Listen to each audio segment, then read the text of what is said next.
চলন্ত ট্রেনের মধ্যে আগুন কে লাগিয়েছে, কেন লাগিয়েছে, কিভাবে লাগিয়েছে এবং সেই ট্রেনের মধ্যে কতজন মানুষ ছিল, কারা কারা দুনিয়া থেকে চলে গেছে ইতিমধ্যে সবকিছু আজকের এই ভিডিওর মধ্যে জানতে পারবেন। ঘটনাটি শুনলে আপনার চোখ থেকে অজস্রী অশ্রু ঝরে যাবে আপনার অজান্তেই। ট্রেনের মধ্য থেকে দেখা যায় একজন পুরুষ দুইটি হাত বের করে তারপর মানুষকে ডাকাডাকি করছে। অনেক মানুষই বলছিল ভাই আপনি ট্রেন থেকে এখনই বের হয়ে পড়েন, তবে তিনি কিন্তু ইচ্ছাকৃতভাবে ট্রেন থেকে বেরোচ্ছিল না। আর এরকম একটি চিত্র দেখার পর স্পটের মধ্যেই অনেক মানুষ কেঁদে দিয়েছে। আপনি শুনলে অবাক হবেন সেই লোকটি কেন ট্রেন থেকে বের হয়নি। কারণ সেই ট্রেনের মধ্যে তার বউ বাচ্চা ছিল যারা ইতিমধ্যে ট্রেনের মধ্যে আগুন লাগার পরে দুনিয়া ত্যাগ করেছে। আর ওই লোকটি এই জন্যই বলছিল যে আমার বাচ্চা আমার বউ ইতিমধ্যে দুনিয়া থেকে চলে গিয়েছে, এখন আমি বেঁচে কি করবো, এই জন্য ইচ্ছাকৃতভাবে সেই লোকটি বাইরে বেরোচ্ছিল। সে ট্রেনের মধ্যে জ্বলন্ত আগুনের মধ্যেই বসেছিল। হ্যাঁ, সে একজন পুরুষ, আর একজন পুরুষই তার ফ্যামিলির জন্য নিজের জীবনটাকে এইভাবেই ত্যাগ করে সারাটা জীবন। সে আগুনে জ্বলে তারপরে তার জীবনটাকে দিয়ে দিয়েছে। সে যদি বেঁচে থাকতো সারাটা জীবন তার পরিবারের জন্য কাজ করতে করতে নিজের জন্য কিচ্ছু করতো না। হ্যাঁ, আমি আপনার ঘরে থাকা বাবার কথাই বলছি, যে বাবা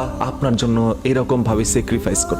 পরিবারের কোনো উন্নতি ছোঁয়া লাগলেই সর্বপ্রথম একজন নারীর ভূমিকা সবার সামনে ভেসে ওঠে, তবে একজন পুরুষ সারা জীবন কি করেছে সেটা যেন সবাই পিছনে ছুঁড়ে মারে। গতকাল রাত প্রায় 11:30টার দিকে এরকম একটি দুর্ঘটনা লেগে যায়। আগুন লাগানোর পরে অনেক মানুষ কিন্তু রানিং ট্রেন থেকে ঝাঁপ দেয়, আর রানিং ট্রেন থেকে ঝাঁপ দেওয়ার কারণে অনেক মানুষ দুনিয়া ত্যাগ করে, সাথে সাথে অনেকে আবার আগুনের মধ্যে পুড়েই এই দুনিয়া ত্যাগ করে। তবে সকল ঘটনাগুলো এইভাবে সবার সামনে দৃষ্টি আকর্ষণ করতো না যদি এই লোকটি বাইরের দিকে হাত দুটো বের করে না রাখতো। তিনি হাত বের করে মানুষের কাছে বলছিল আমার আদরের বাচ্চাটা দুনিয়া ত্যাগ করেছে, আমি যে বউটাকে সব থেকে বেশি ভালোবাসি সেই দুনিয়া ত্যাগ করেছে, আমার জীবন রেখে আমি কি করব। সেই বাবা তার ছোট্ট ফুটফুটে সন্তানটিকে যেই পরিমাণ ভালোবাসতো, যেই পরিমাণ স্নেহ করত, যেহেতু সেই বাচ্চাটি আর নাই, সেই বাচ্চাটি আর কোনোদিন তাকে বাবা বলে ডাক দিবে না, সেহেতু বাবা থেকে কি করবে। যারা এরকম ভাবে ট্রেনের মধ্যে আগুন লাগিয়েছিল তারাও হয়তো এই ঘটনাটি দেখেছে যে একজন বাবা তার বাচ্চার জন্য ট্রেন থেকে বের হয়নি। তাদের মনের মধ্যে তো মনুষ্যত্ব মানসিকতা বলতে কিচ্ছু নাই, যদি থেকে থাকতো তাহলে গতকালকে এরকম একটি কাজ করতে পারতো না। যেহেতু করে ফেলেছে, যখন দেখেছে ওইখানে ছোট্ট ছোট্ট বাচ্চাগুলো দুনিয়া ত্যাগ করেছে তাদের কারণে, তখন তাদের চোখ দিয়ে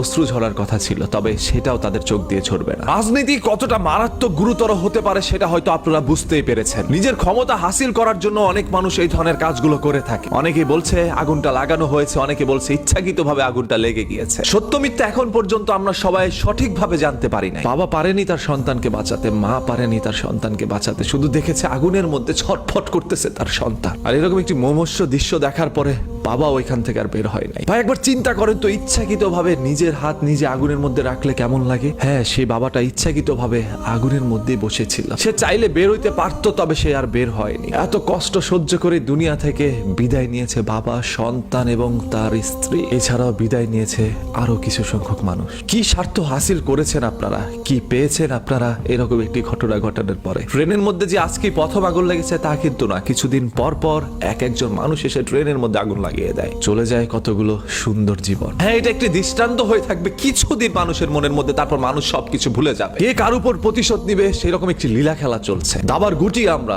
চাল দিচ্ছে কেউ একজন।